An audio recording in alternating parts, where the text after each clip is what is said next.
secrétaire général du gouvernement ministre éducation enseignement professionnel et technique ñu topp lii lépp te di ko ci indil ay xabaar saa su ne jërë ngeen jëf.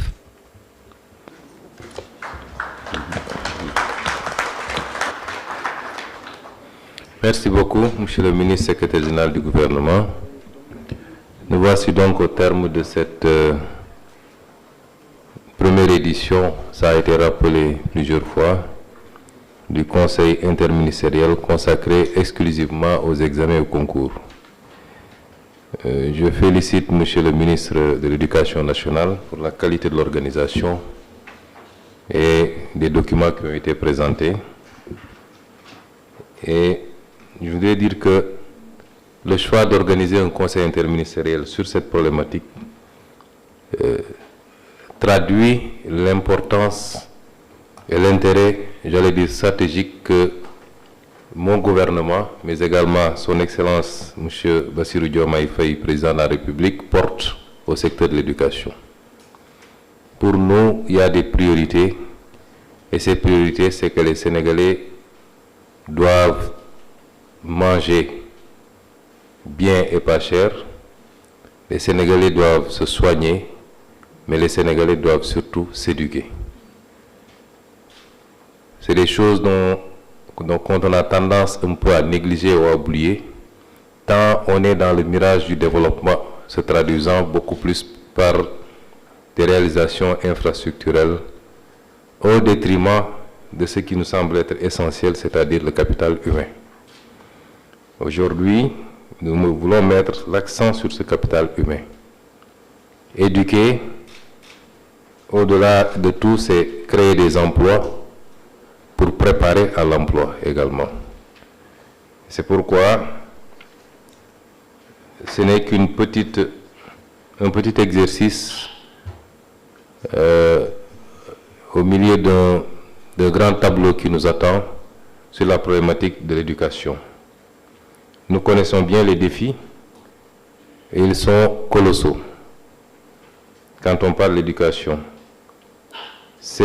l'éducation, c'est l'infrastructure, c'est le social, c'est les ressources humaines. Il nous faut travailler à être assez performants sur chacune de ces rubriques. Les infrastructures scolaires, universitaires, tout le monde connaît le déficit, aussi bien en termes de quantité que de qualité.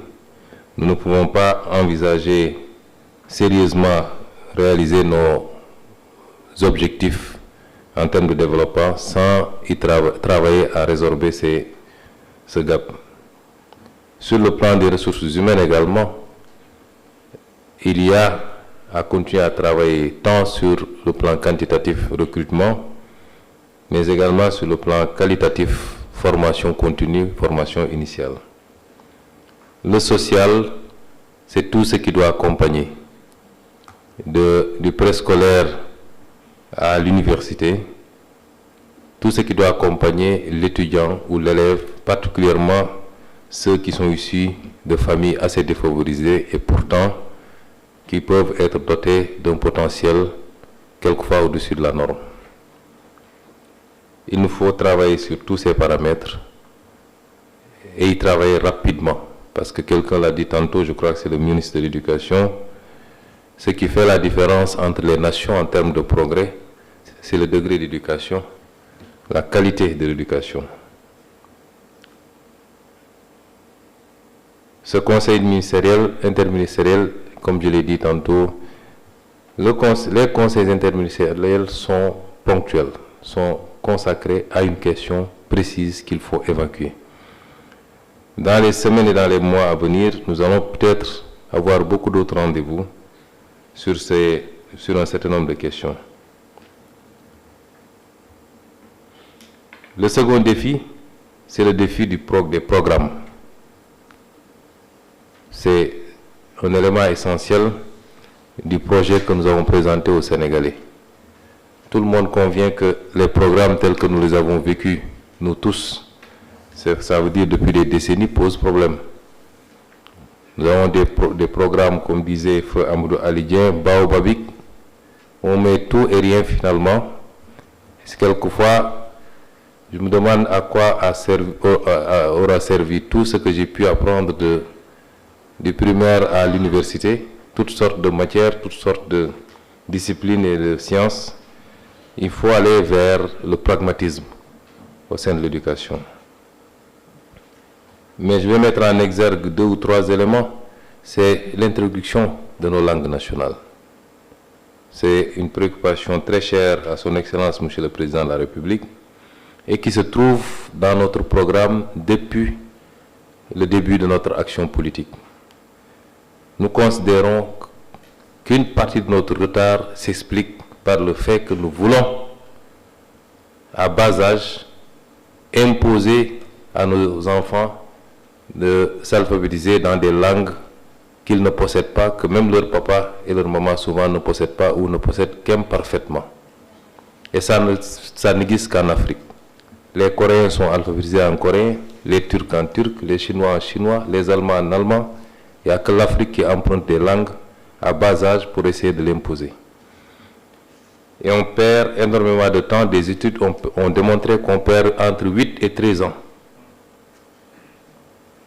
pour que l'enfant essaie de posséder une autre langue, alors qu'au moment où il va à la maternelle, il parlait déjà sa langue maternelle. Il est plus facile de lui afficher un cheval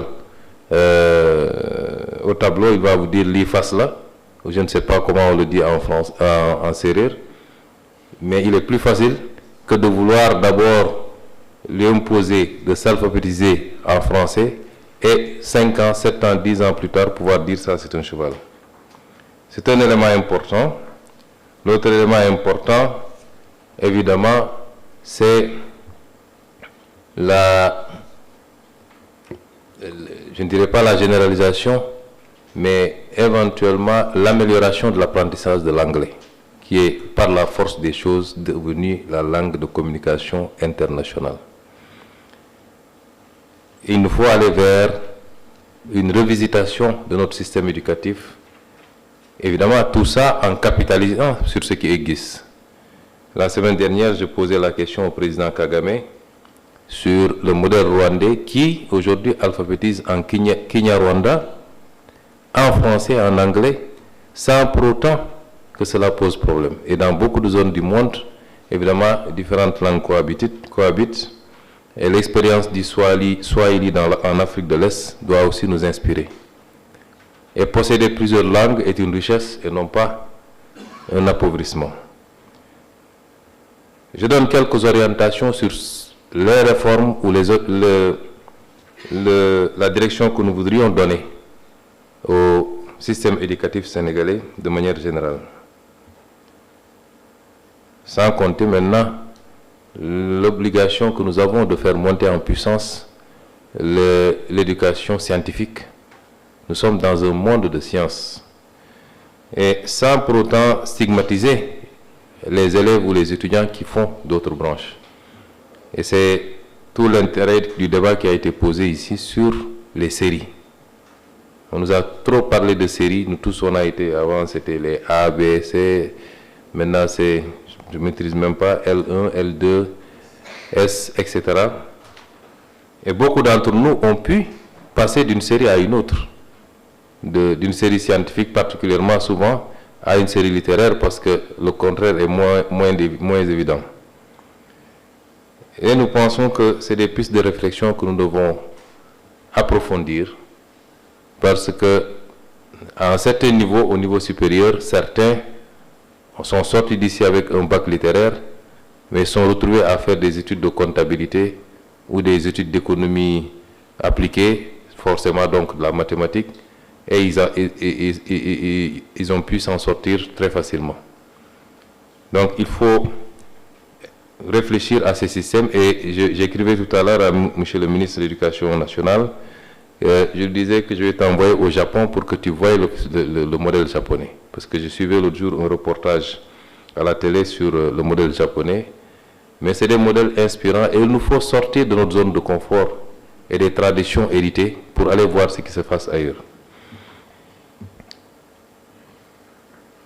Et donc le point d'attention, le principal point d'attention, c'est sur l'état civil. Et nous attachons beaucoup d'importance. Moi, j'ai été maire pendant 2 ans. Le premier problème que j'ai eu en tant que maire, ça a été sur l'état civil.